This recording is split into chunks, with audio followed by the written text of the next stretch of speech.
Checking back in with Quincy City Clerk Nicole Crispo for an update of the September 12th Board of License Commissioners meeting. Hi, Nikki. Hi, Joe. How are you? Okay, back to school, back to work, but back to rain. Yes, the rain has not stopped, but It's been a um, challenge for a lot of these but the one-day calendar events. keeps moving. Yeah. How'd the meeting go yesterday? Very good, very good.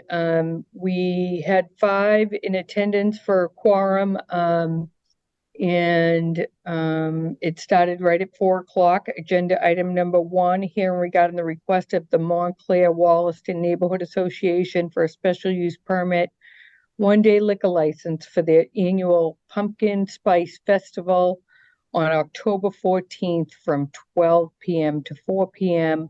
at Bishop Field. Kevin Coughlin, former city councilor, was there speaking about the neighborhood association and working together with them and Walter Hubley. They will have live music, face painting, Montilios, Touch a Truck, and this is getting to be an annual event there at Bishop Field, and that went through 5-0. Hope the weather cooperates for I them. know, I That's, know, that's that's the so tough. problem. Yeah. That's the problem. It seems to be every weekend too, which Yes, doesn't help. I was at the Pops concert that got poured on. Yeah, it got canceled. That's Yeah. too bad. Yeah. So next, we had agenda item number two here regarding the request of the Fowler House, 1049 Hancock Street, for an extension of premise for their all alcohol beverage restaurant license into the rear parking lot area for their annual Oktoberfest event on October 7th. The event will include live music outdoors. John McNeil was there. This is his third annual event since he's taken over ownership of the Fowler House Cafe. There'll be no street closure. The live music will run from 3 p.m. to 9 p.m. All the food will be cooked indoors, and he'll have everything back inside by 9 p.m. That is 2 hours later than he's had it in the past. But there are some other city events going on as well. So he thought that if he kept it open a little later, that people may come there after their other football events and things like that. So the board saw that and voted 5-0 on that. Very good. Okay. Agenda item number three, hearing regarding the request of Richard Ash for Ward 2 for 4 special use permits, one-day liquor licenses for fall food truck Fridays with Richard Ash, candidate for Ward 2 at Faxon Park on September 15th and September 29th, and the Four River Clubhouse September 22nd and October 6th. The events will run from 5:30 p.m. to 8 p.m. and include refreshments and music. This is 4 Fridays. Food trucks will be there, and Craig's Cafe will be doing the one-day liquor license permit. So that also went through 5-0. Agenda item number four, here regarding the request of Cubic Labs, 1495 Hancock Street, for special use permits, one-day liquor licenses for social events at the annual Boston Blockchain Week on September 20th and September 21st from 2 p.m. to 6 p.m. at Kilroy Square. Councilor Ian Kane was there and spoke about this event. He is an owner of Cubic Labs and has had this event a couple of times before. Innovation and 25 speakers will be there between the throughout the week. And then they'll have these two events on, I believe, September 20th and 21st, Wednesday and Thursday, to wrap up their Boston Blockchain Week. This will have beer, wine, craft cocktails, and food will be catered by the Common Market. And that went through 5-0. That's right, in Kilroy Square. And Yes, okay, yes. Agenda item number 5, here regarding the request of the St. George Albanian Orthodox Cathedral for a special use permit, 1-day liquor license for their second annual Albanian Community Festival on September 24th from 11 a.m. to 5 p.m.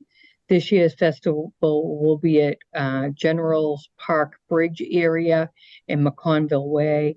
Leo Keka from Alba is helping out with this event. He did it last year at Kilroy Square, and he submitted an application and is working with the various city departments. There is an event there in the morning for 9/11, so they want to be sure that they're working in conjunction with all the city departments to make sure that both events go off that day flawless. And we appreciate that, and that went through 5-0 as well. Agenda item number 6, here regarding the request of Jack Mac LLC, doing business as Emma's Macaroon, for a common victual license for the premise located at 27 Beale Street. Proposed manager Jeannie Hong. Proposed hours of operation 12 p.m. to 8 p.m. and Sunday noon to 6. Christopher Tran and Jeannie Hong were there. They are opening up this small macaroon and French bakery, cookies, drinks, and this will all be cooked in their bakery in Waltham and shipped to Quincy. And they just need a health inspection before opening, and that also went through 5-0.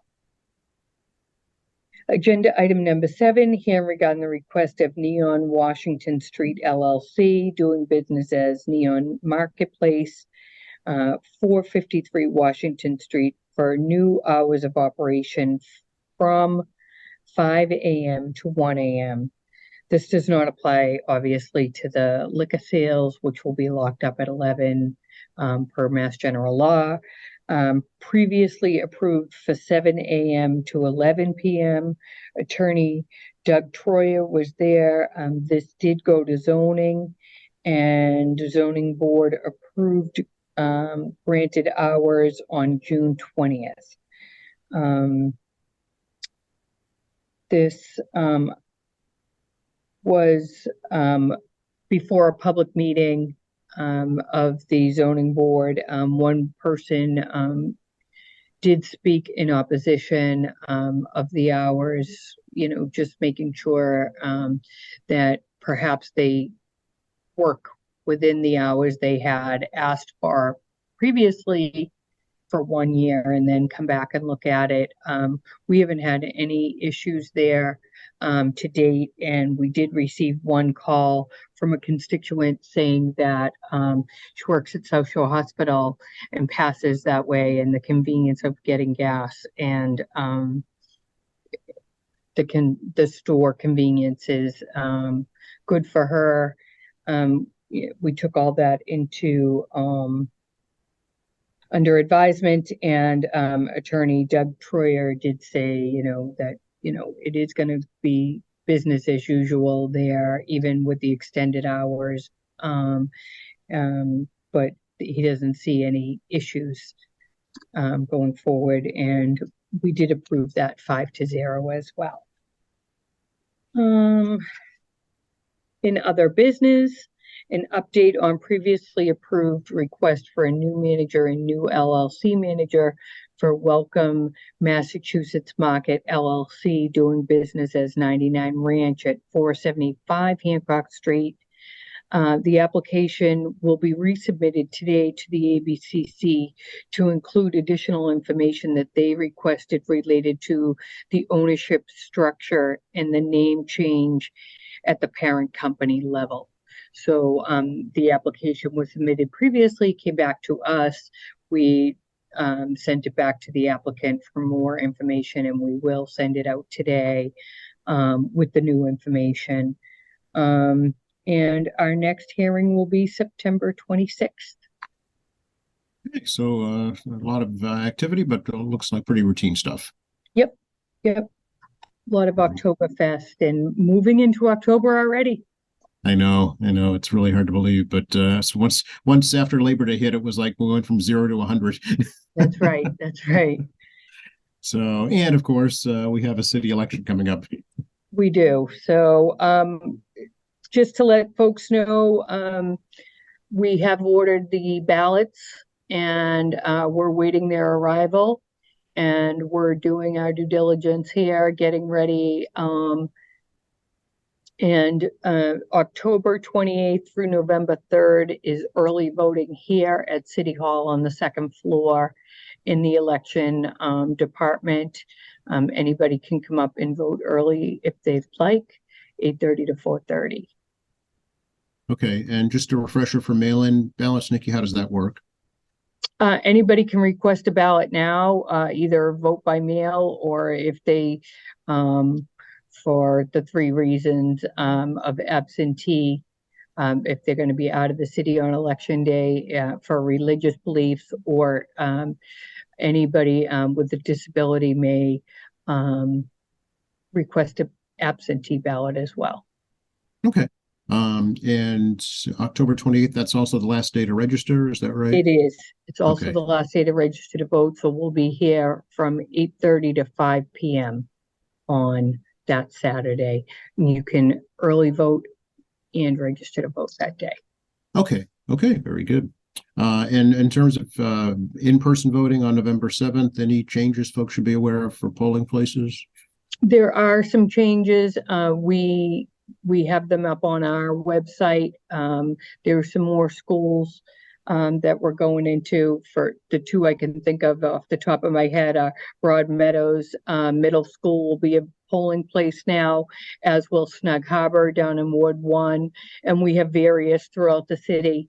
They're on our website. We'll be sending out a card to all households, letting them know before the November 7th election that if in fact their polling place has changed, to let them know the address and the location.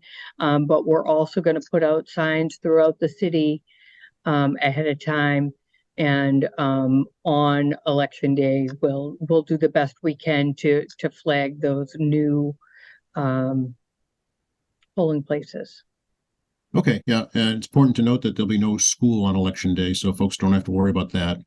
Yep, that's true.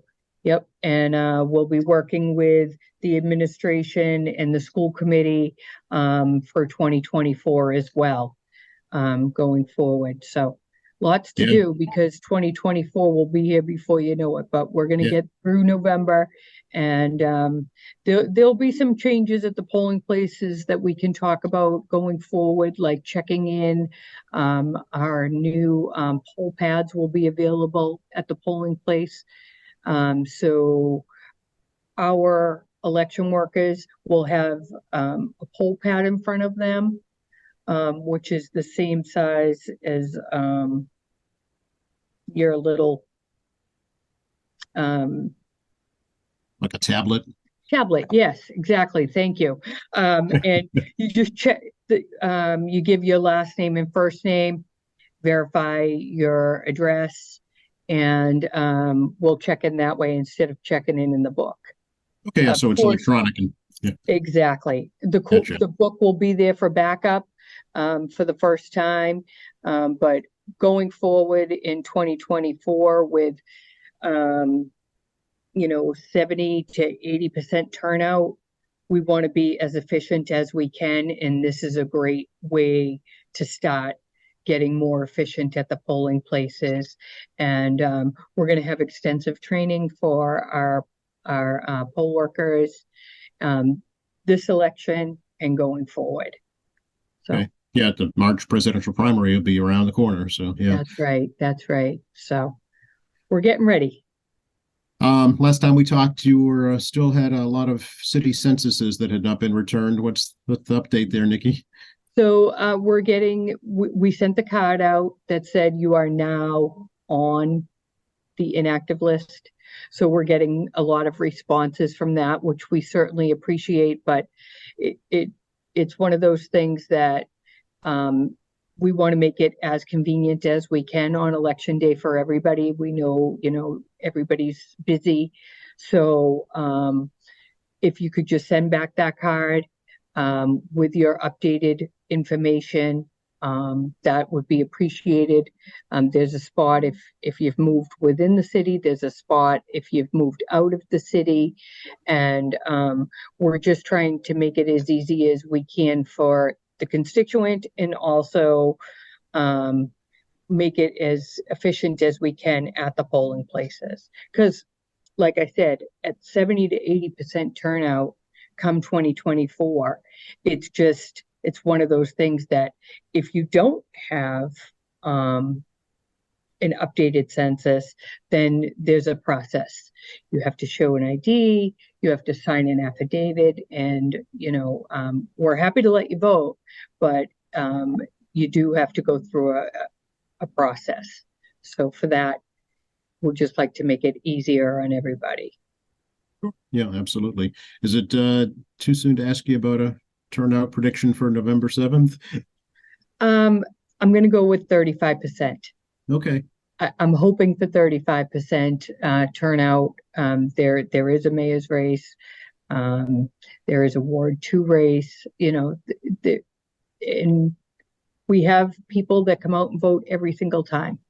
And so for that, we encourage everybody to vote.